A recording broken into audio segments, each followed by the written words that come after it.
Mga Kalingap, support po Kalingap Rose sa kanyang YouTube channel. Huwag niyo pong kalimutan subscribe, like, comment, and share. Bilang pagsuporta po sa kanya. Matagal na po siyang Team Kalingap. So, ayan po, support po. God bless, thank you. Pagpalang hapon po mga kalingap, nandito po tayo sa barangay Kubangbang, Daet Cam Norte, at kami po ay kasama po si Catherine Official at si Sister Lori Di Magalpok Vlogs, at meron po kami ditong nililapin po. Ay sus, oh ayan mga aso po, kalaban po namin mga aso. Ayan.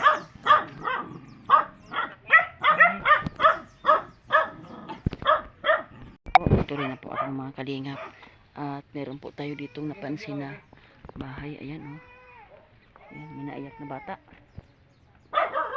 Ayan, ang bahay, may pusa. Ayan, magandang hapon po. Ayan, magandang hapon kuya. Ayan, anong pangalan mo po? GR po. GR, ilang taon ka na po? 34. 34, bata pa pala. May agum po. Meron po. Asan po si Mrs. po? Nagtatrabaho po sa Maynila. Nasa Maynila siya ngayon. Ikaw lang po andito sa bahay. Okay po. Ano po trabaho niyo kuya? Mangingisda po.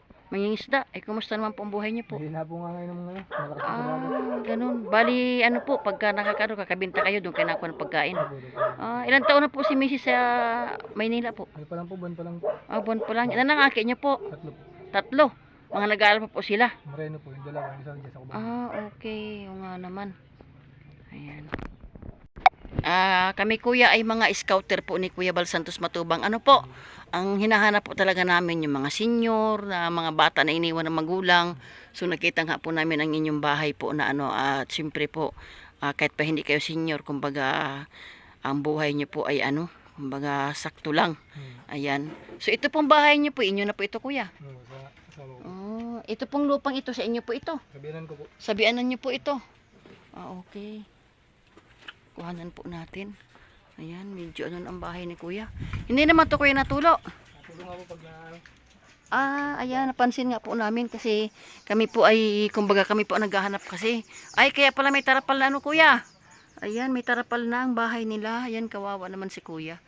So, si ate po ay, ang inyo pong asawa ay nagtatrabaho po sa Maynila. Ano po? Kumbaga para lang makarao sa ano, hirap ng buhay kuya ano. So kami po ay mga scouter ni Kuya Bal Santos Matubang, at kakaiba kami kuya no, kami po ang naghahanap ng mga dapat tulungan. So hindi kami nangangako kuya.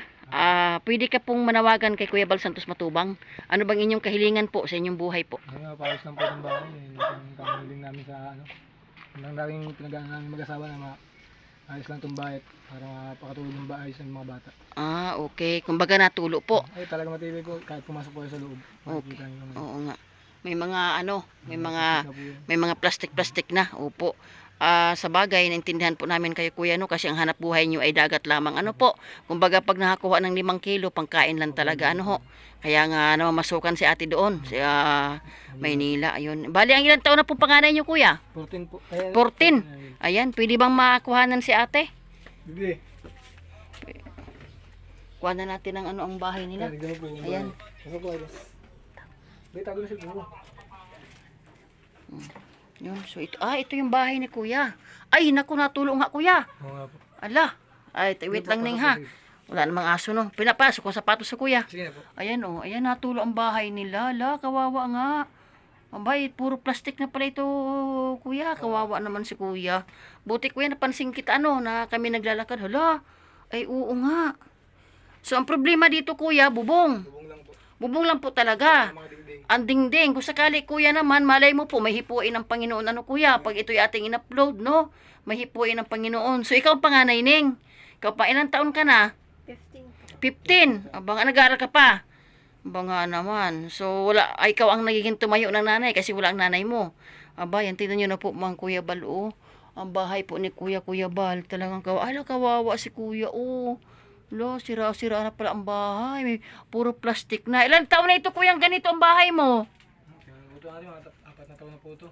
4 na taon na. So, hindi talaga makapag-provide. Wala, kawawa naman si Kuya. Kumbaga, may anong ano nyo po sa dagat po? Kumbaga, sarili nyo pong bangka, Kuya. May kasamaan lang din po. Lo, kawawa naman si Kuya. So tiwala lang sa Lord kuya no, malay mo po pag in-upload po natin ito, hindi po kami nangahaw kuya no, malay mo mahipuin ng Panginoon para sa inyo ano po. Ayan po ang bahay nila. Grabe, butas na butas na po. At nakakaawa. So ilang taon ang bunso nyo kuya? 10 po. 10. Kumbaga talagang sacrifice ka. At kumbaga ano, araw-araw ka nasama sa paglaot. Pag maganda po ang panahon, pag malakas man po, hindi man po kami alam. Mga naman. So paano po ang ano nyo dun? Labanan nyo dun?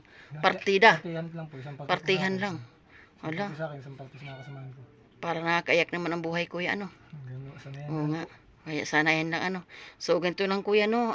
Sa pangunguna ni Kuya Bal Santos Matubang, ni Ate Dani Kalinga Prab, ang sa amin lang po, di kami nangahaw kuya no. At ito po yung ating i-upload sa YouTube. At loobin ng Panginoon, baka po may hipuin ang Lord na pag napanood po yung inyong video, ay may tumulong po sa inyo kahit pambubong man lamang. So ayan po Kuya Bal, ang panawagan po ng isang tatay at ang kanyang asawa po yung nangatulungan na sa Maynila, may 3 anak.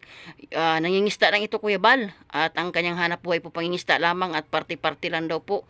Kumbaga hindi kanyang sariling bangka, panawagan niya po Kuya Bal ay bubong at talagang sirang-sira naman po talaga ang bubong ni Kuya. Hindi na siya makapag-provide. So, ayan nga kuya, masabi ko lang po sa inyo, ito pong aming pag-interview, malay nyo po, ito pa ipamaraan ng Diyos na kayo po may hipuin ng Panginoon dahil kami hindi po kami nangangako at sa pangunguna ni Kuya Bal. At kapag mayroon po sa inyo na tumulong na para po sa inyong pambubong, yun po ay makakarating po sa inyo. Ako po pala si Kalinga Pros po sa YouTube ko po. At si Kuya Bal, may kanya-kanya po kaming channel kuya. So kami po ang tawag sa amin, scouter. Kami po nag-iikot, naghahanap kami ng mga taong karapat dapat tulungan. So ayan, yan po ang buhay ni kuya no. Nakakahabag naman tong buhay ni kuya. Grabe, ito po yung lugar nila oh. Oh, yan. Napansin ko po kasi ito mga kalinga habang naglalakad kami. Ito po talagang tarapal na po yan ang bahay nila po. Na sa pangarap daw ni kuya na kahit daw po abubong. At kung sakali naman kuya at malay niyo po, wala naman imposible sa Diyos, diba? Hindi naman masama na tayo ay mag-ano no. Tayo ay sabi nga, libre naman ang mangarap. Kung sakali naman kuya na may tumulong sa inyo, kayo na po ang gagawa. Opo. Ayun. Ano po magawa? Ayun, so ayan Kuya Bal, Ate Edna Kalinga Prab at sa mga viewers po natin na sana mahipuin ng Lord. Si Kuya po ay nananawagan na kahit pambubong at siya na daw po ang gagawa. Kitang-kita naman po talaga sa video po na puro plastic na po ang kanyang bahay. So hindi naman kayo binabaha dito Kuya? Binabaha po kami dito pag malakas yung ulan. So anong ginagawa nyo? Yung ginagawa po pa pag nasira man din po ng mga bata kasi. Oo nga naman, hirap po yan no, para nakayak ang buhay ano. Yun, Talagang tiis-tiis lang ano. Mismong taga rito ka po sa lugar na ito? Opo. Ba nga naman. Bire mo yung grabe ang sakripisyo ng isang ama. Ang kanyang asawa po ay nagkatrabaho sa Maynila para makasurvive. Grabe ang buhay ko yan, no? Pero ganun pa man, sabi nga, pasalamatan natin kung dumarating sa atin. Importante po tayo ay kumapit sa Diyos at wala po tayong mga nahihapakan tao, no? Opo. So ganito na lang kuya, no? Wala kaming ano ngayon. Ito ay interview ko lamang sa inyo. At itong lugar naman ninyo, malapit na naman kami. Sa madalit sabi po, andyan lang po kami sa Magang. Ito ay interview ko lamang po para malaman ang inyong kalagayan. At babalik po ako dito. Kung sabi nga po, isaabot kaya ko pong maiabot sa inyo. Ano po? Kahayon. Kumbaga, pero ito po yung ating i-upload. Malay mo po na, sabi nga, sa pamamaraan nitong pag-ano natin na, yung pangarap nyo na kahit pambubong, ay matupad. Ano kuya? Ayun, kapit ka lang po sa Lord. Magtiwala lang po. At ang importante po, wala po tayong niyayapakan tao. Ayan. So, patuloy din po suportahan natin kuya, si Kuya Bal Santos Matubang, si Ate Edna, si Kalinga Prab, at ang pabahay po dito sa Bicol po ni Kuya Bal ay nasa 200 na po. Yan, talaga pong si Kuya Bal po hinipo din ng Panginoon na, yun nga, mga senior, mga batang iniwan ng magulang. Ayan, talaga nandito po si Kuya Bal, siya ang ginamit ng Diyos. At kami naman mga scouter, kami po ang nag-iikot at mayroon pong posibilidad na sa mga napuntahan po namin, pupuntahan po ni Kuya Bal. Ganun yun kuya, no? Ayan. Ayan si ano. Ano saan dalawang bata mo? Nagpasok po yung Oo, dalawa. nagpasok. O, yan mga kalingap. O, kita nyo po yan. Ayan po, puro plastic na po yan. Nakakaawa po sila pag umuulan daw po talagang ano. So, ayan. Grabe, no? So, Neng, interviewin kita, Neng. Anong pangarap mo, Neng, sa buhay? Doktor po. Wow, doktor. Galing naman. So, ngayon, anong year ka na ngayon? 8 po. Grade 8 ka pa lang. So, ganito na lang ning, no? Magtiwala ka lang sa Diyos, no? Walang imposible. Basta ikaw ay maging mabait na bata, makinig sa kay papa mo at kay mama mo, mag-aral ka mabuti. Malay mo yung pangarap mo matupad, di ba? So, iyan, mapapanood mo ito sa aking channel, kay Kalinga Pros. Malay mo, mag-pray ka ning. Malay mo na sa pag-interview ko kay papa mo ay maging daan ng Lord, no? Na magawang inyong bahay. At alam ko na isa kayo sa matutuwa dahil ay ang sitwasyon nila talaga mga kalingap, oh. Yan, kitang-kita po, oh. Ayan po, talagang tara-tara pala lang po yan, oh. Kitang-kita po, kita na nga po ang ano, oh. Yan, oh. Talagang turo po talaga ito. Kakaawa naman. So, magtiwala ka lang sa Diyos ning, ha. Ramdam ko naman na ikaw ay isang mabait na bata. At sabi nga, kung ano man ang purpose sa buhay mo, magtiwala ka lang sa Diyos. Malay mo yung pangarap mo maging doktor ay matupad. Ayan. Anong huling pangalan mo, Neng? Marian po. Ano? Marian. Marian. Ayan, siya po. Yung panganay pong anak ni Kuya. Grabing pangarap niya po maging doktor. Sana nga ay loobin ng Panginoon na makatapos siya. So, ilan kayong babae? Magkapatid? Dalawa. So, isang lalaki. So, ayan, ang buhay nila. So, salamat ning, ha. So, Kuya, di na kayo magtatagal, Kuya. Di na kayo magtatagal, Kuya. Basta yun ang sabi ko lang, Kuya, ha. Magtiwala ka lang sa Diyos. Ipag-pray nyo po na loobin ng Panginoon po ay ako po'y ginamit ng Lord, ang Team Kalingap, na sa pag-upload po natin ng videos ito ay mayroon pong hipuin ng Panginoon para sa inyo. Ano? Tiwala lang, Kuya. Huwag ka mawala ng pag-asa. So, ayan. Maraming salamat, mga Kalingap, no? God bless us all. So, ayan po, mga Kalingap. At naka-interview po tayo ng isang tatay na ang kanya pong asawa ay nasa Maynila at namamasukan po ng katulong. At siya nga po ay nangingisda lamang. At yun nga po, kahilingan niya po, Kuya Bal. Ayun po yung bahay nila, oh. Ayan, yung po kahilingan niya po, Kuya Bal, ay kahit daw po yung bubong siya na po ang gagawa. Nakakaawa po. Wala po siyang sariling bangka, Kuya Bal. Ano po siya? Kumbaga, namumursyento lang, hati-hati po, mayroon silang amo. At napakahina nga daw po. Kitang-kita ko po talaga sa mukha ni Kuya. Yung po yung bahay nila, oh. Yung pong kulay blue na puro tarapal po. Pinasok ko po ang loob. Puro talaga plastic. Nakakaawa. Sana po sa pag-upload natin ito ay mahipuin ng Panginoon at matulungan natin ang isang kaubayan po natin dito na talagang 3 pong anak at nakakablis po, no. Grabe ang pangarap ng bata. Ang pangarap po ng dalaga na anak po ay maging isang doktor. Na sabi ko nga, magtiwala lang sa Lord, magtiwala lang sa Diyos, kasi wala namang imposible sa Panginoon. Ang Diyos po natin ay tapat at saka mabuti. Yan, ito po ay yan, oh, yan po mga Kalingap ang bahay nila, oh.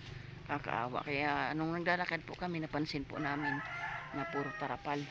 So yung kasama ko po dito ngayon, si Catherine Official at si Slory Magalpok Vlogs. Ayan, hindi ko po alam kung nasaan na sila ngayon.